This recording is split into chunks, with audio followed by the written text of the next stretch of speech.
এই শাবান মাসে প্রিয় নবী সাল্লাল্লাহু আলাইহি ওয়াসাল্লামের একটা আমল আছে, বলবো আপনাদেরকে ইনশাআল্লাহ। কিন্তু আমলটা করার চেষ্টা করতে হবে। এই প্রমিস, এই ওয়াদা আমার সাথে আগে আসতে হবে। কারা কারা চেষ্টা করবেন বলেন, হাত তোলেন দেখি। আল্লাহ আমাদের সব ভাইকে আমলের তৌফিক দান করুন। আল্লাহ। ভাইরা আমার, আমলটা হলো, আম্মা জান আয়েশা রাদিয়াল্লাহু তাআলা আনহা বলেছেন, মা রাআইতু রাসূলুল্লাহি সাল্লাল্লাহু আলাইহি ওয়াসাল্লাম ইসতাকমালা সিয়ামা শাহরিন কাত্তু ইল্লা রমাদান। আমি নবীজিকে পুরো মাস শুরু থেকে শেষ পর্যন্ত গোটা মাস রোজা রাখতে দেখেছি একবার, শুধু বছরে একবার, সেটা হলো রমজান মাসে। আর রমজানের পরে পুরো মাস না, তবে মাসের বেশিরভাগ দিন রোজা রেখেছেন তিনি, এটা দেখেছি শুধুমাত্র শাবান মাস। কোন মাসে ভাই? শাবান মাস।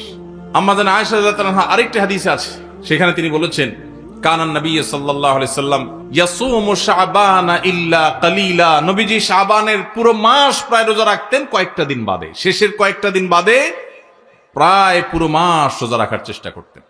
নবীজি সাল্লাল্লাহু আলাইহি সাল্লামের অত্যন্ত আদরের একজন সাহাবী যায়েদ রাদিয়াল্লাহু তাআলা আনহু, তার ছেলে ওসামা ইবনে যায়েদ, নবীজি সাল্লাল্লাহু আলাইহি সাল্লাম নাতির মতো আদর করতেন, স্নেহ দিতেন, ছোট মানুষ ছিলেন। ওসামা ইবনে যায়েদ রাদিয়াল্লাহু তাআলা আনহু তিনি বলেন, আমি নবীজি সাল্লাল্লাহু আলাইহি সাল্লামকে জিজ্ঞাসা করলেন, হে আল্লাহর রাসূল, আপনাকে দেখি আপনি শাবানে যত রোজা রাখেন অন্য কোন মাসে এত রোজা রাখেন না, কারণটা কি? হেতু কি? এই মাসে এত বেশি রোজা রাখার কারণটা কি? রোজার মাস তো রমজান মাস, কিন্তু শাবানে আপনি বেশি বেশি রোজা কেন রাখেন? নবীজি সাল্লাল্লাহু আলাইহি সাল্লাম তখন ওসামা ইবনে যায়েদ রাদিয়াল্লাহু তাআলাকে বলেছেন দুটি কারণ। কটি কারণ? মনোযোগ দিয়ে শুনতে হবে কিন্তু। এই হাদিসটাই আপনি বাসায় গিয়ে আপনার মায়ের সাথে, আপনার স্ত্রীর সাথে, আপনার বন্ধু বান্ধবের সাথে যেন শেয়ার করতে পারেন, সেভাবে মনোযোগ দিয়ে শুনবেন। ওয়াজ মাহফিলের কথা বেশিরভাগই হারায় যায়, হারায় গেলে চলবে না ভাই। আমি কষ্ট করে ঢাকা থেকে আসছি, আমার ভাইয়েরা কষ্ট করে আয়োজন করেছেন, আপনারাও কষ্ট করে আসছেন, সার্থক হতে হবে, এখান থেকে নিয়ে যেতে হবে। হাদিসটা ভালো করে মনে রাখবেন। নবীজি সাল্লাল্লাহু আলাইহি সাল্লাম শাবান মাসে বেশি বেশি রোজা রাখতেন দেখে তার আদরের সাহাবী, নাতির মতো স্নেহ করতেন যাকে, ওসামা ইবনে যায়েদ রাদিয়াল্লাহু তাআলা আনহু, তিনি প্রশ্ন করেছেন কাকে? নবীজিকে। কি প্রশ্ন করেছেন? যে হে আল্লাহর রাসূল, আপনাকে শাবানে এত বেশি রোজা রাখতে দেখি, অন্য কোন মাসে এত নফল রোজা আপনি রাখেন না, কারণটা কি? তখন নবীজি কয়টা কারণ বলেছেন? দুইটা কারণ। নাম্বার এক, তিনি বলেছেন, যাকা শাহরুন ইয়াগফুলুন নাসু বাইনা রজব ওয়া রমাদান। শাবান মাসের দুই ধারে, দুই প্রান্তে দুটি মাস আছে, যে দুটি মাস অনেক মহিমান্বিত, মর্যাদাপূর্ণ। শাবানের আগের মাসটার নাম কি ভাই? রজব। এই রজব মাসটা মহিমান্বিত কোন কারণে?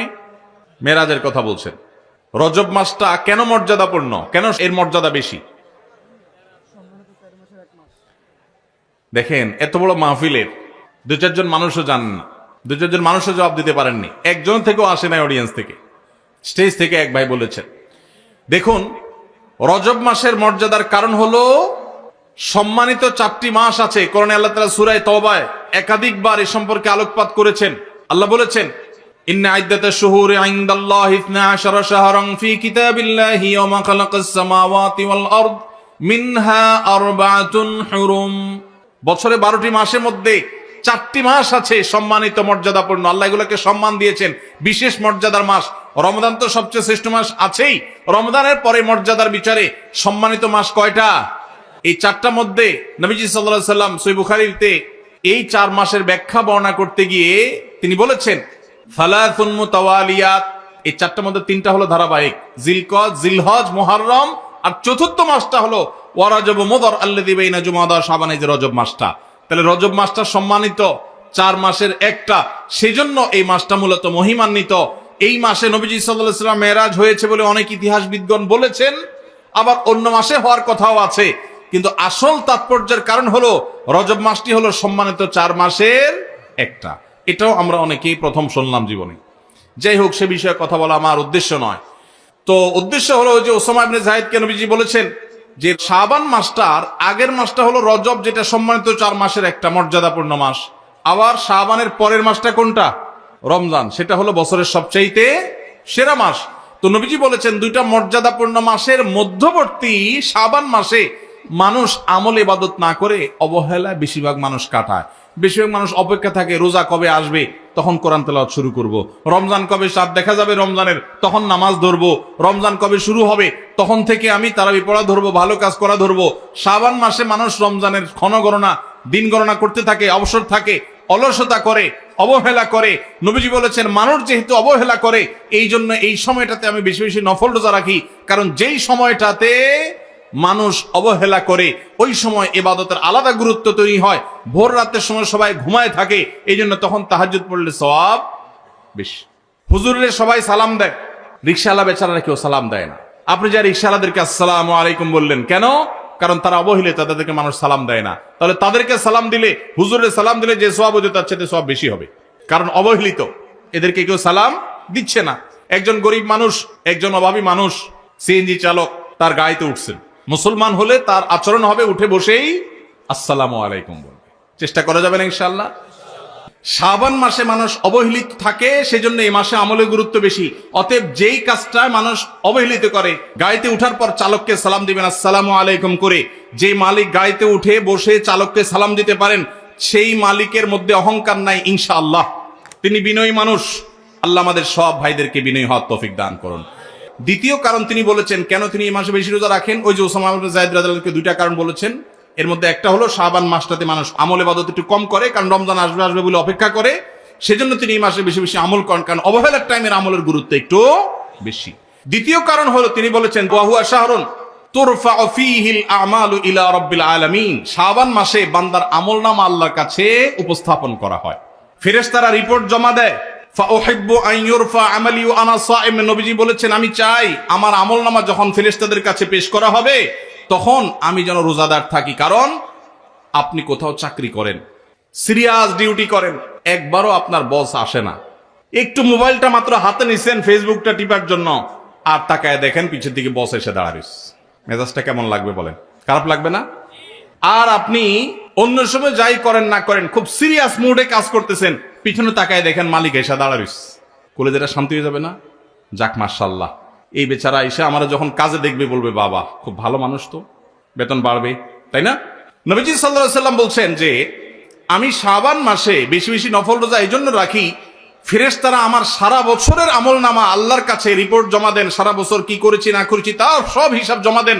আল্লাহ যখন আমার হিসাবের প্রতি মনোনিবেশ করেন, ওই অবস্থা যদি আল্লাহ সুবহানাহু ওয়া তাআলা তিনি দেখতে পান যে তার বান্দা আমি রোজা আছি, তাহলে আল্লাহ একটু অনুগ্রহ করবেন। এই জন্য আমি এই মাসে রোজা রাখি। তাহলে নবীজি সাল্লাল্লাহু আলাইহি সাল্লাম শাবান মাসে রোজা দুইটা কারণ পাওয়া গেল। এক তো হলো গাফলতির সময়, সেজন্য তিনি রোজা রাখতেন। দ্বিতীয়ত হলো এই মাসে বান্দার আমলনামা পেশ হয়, সেজন্য তিনি রোজা রাখতেন। এই দুই কারণ আমাদের বেলায়ও আছে না নাই?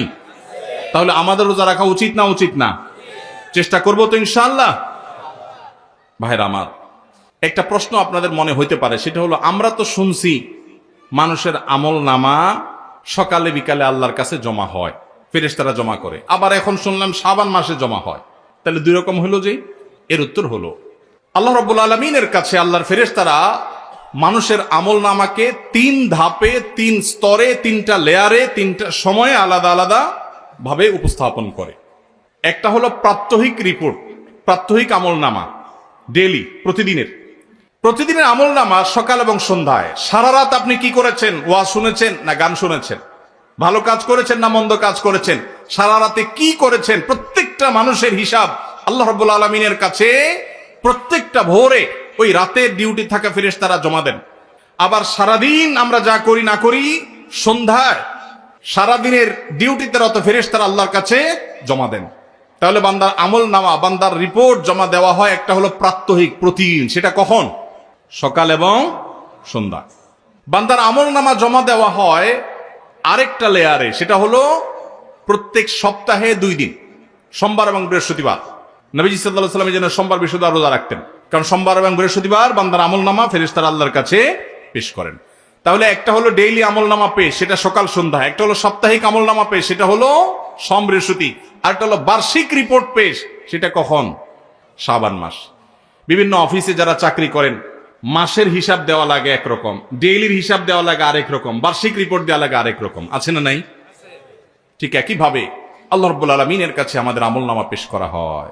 ভাইরা আমার, সেজন্য এই রিপোর্ট জমা দেওয়ার সময়গুলোতে বান্দা বিশেষভাবে আমলে মনোযোগী হবে। এই জন্য আল্লাহ তাআলা বলেছেন কোরআনে কারীমে ওয়াসাব্বিহুহু বুকরাতাও ওয়া আসীলা, সকাল সন্ধ্যা আল্লাহর তাসবিহ পেশ করো। নবীজি সাল্লাল্লাহু আলাইহি ওয়াসাল্লাম সকাল সন্ধ্যা বিশেষ তাসবিহ পেশ করতেন, জিকির আজকার করতেন, দোয়া করতেন, আমল করতেন, কারণ এই যে আমল জমা দেওয়া হয়। আবার সোমবার বৃহস্পতিবার রোজা রাখতেন, কারণ আমলনামা জমা দেওয়া হয়। আবার শাবান মাসে বেশি রোজা রাখতেন, কারণ আমলনামা জমা দেওয়া হয়। তাহলে আমল নামা জমা দেওয়ার 3টা লেয়ার আছে, মনে থাকবে তো ইনশাআল্লাহ ভাইরা আমার। এছাড়াও শাবান মাসে বেশি বেশি নফল রোজার আরেকটা কারণ আছে, সেটা হলো ইস্তেহাদি, সেটা হাদিস দ্বারা না প্রমাণিত না, সেটা বিভিন্ন মুহাদ্দিসগণ, ওলামা একরাম, স্কলারগণ বলেছেন। সেটা হলো হঠাৎ করে রমজানের রোজা যদি রাখা শুরু করেন, সারা বছর এক রকমের খাদ্য অভ্যাস, সকাল দুপুর রাতে খেয়ে, এখন হঠাৎ করে অভ্যাসটা চেঞ্জ হয়ে যাবে, ইফতার এবং রাতে সাহারি খাবেন আর সারাদিন না খেয়ে থাকবেন। হঠাৎ করে 30 দিনের রোজা রাখতে কি আপনার কষ্ট হয় কিনা, অভ্যাসটা আগে থেকে যেন হয়, সেজন্য শাবান মাস থেকে কিছু কিছু নফল রোজা রাখতে হয়। এটা হলো ওয়ার্ম আপ, রিহার্সেল, প্রস্তুতিমূলক রোজা। এই জন্য ভাই এই শাবান মাসে বেশি বেশি রোজা রাখবেন তো ইনশাআল্লাহ। পুরো মাসের প্রথম 15 দিন 20 দিন রোজা রাখার তৌফিক যদি নাও হয়, অন্তত একটা রোজা হইলেও নবীজির সুন্নাত আমল করতে গিয়ে আমরা কারা কারা করবো একটু হাত তুলে দেখি। একটা হইলেও রাখবেন ইনশাআল্লাহ, নিয়ত করছেন তো ইনশাআল্লাহ। সবে বরাতেরটা না, ওইটা বাদে একটা হইলেও রাখবেন, নিয়ত করছেন তো ইনশাআল্লাহ। আল্লাহ আমাদের সবাইকে আমল করার তৌফিক দান করুন। এই আমলটা যদি আপনারা করেন ভাইরা, হারিয়ে গেছে সমাজে, আলোচনা নাই, সেজন্য আমি আলোচনা করলাম। বিলুপ্ত হওয়া আমলগুলোর একটা শাবান মাসে বেশি বেশি নফল রোজা। চর্চা নাই, আমল নাই, আলাপ নাই, মানুষ ভুলে গেছে। আপনারা যে ঘরে ঘরে রাখেন, মানুষ জানবে, সুন্নাহটা জিন্দা হবে, ঘরে ঘরে আমলটা শুরু হবে। আপনি অন্য মানুষকে বলবেন একই কথা, তাকে উদ্বুদ্ধ করবেন, তাহলে নবী সাল্লাল্লাহু আলাইহি সাল্লামের ওই হাদিসের ফজিলত পাবেন। আপনি মৃত সুন্নতকে জিন্দা করলেন, সেই সওয়াবটা পাবেন। চেষ্টা করা যাবে তো ইনশাআল্লাহ। এই মাহফিল থেকে আমি সামারি করছি, কথা তো অনেকই বললাম। দুটি জিনিস অন্তত আমরা সবাই সংকল্প করে নিয়ত করে যাব। মা বোনরা যারা শুনছেন, আপনারা যারা শুনছেন, সবাইকে বলছি, একটা হলো আজানের জবাব দেওয়ার কথা বলেছি, আর একটা হলো শাবান মাসে বেশি বেশি নফল রোজা রাখার প্রকার। 2টা 4টা 6টা ভাইরা আমার, রোজা রাখলে মরে যাবেন না, মনে হয় যে সারাদিন না খায় কেমনে থাকবো। যারা নিয়মিত নফল রোজা রাখেন তারা জানেন পানির মতো সোজা, কোনো ব্যাপার না, আল্লাহর রহমত। একটু চেষ্টা করলেই হয়, একটু হিম্মত করলেই হয়। চেষ্টা করা যাবে তো ইনশাআল্লাহ, নিয়ত করা যাবে তো ইনশাআল্লাহ। আল্লাহ আমাদের সবাইকে আমলের তৌফিক দান করুন।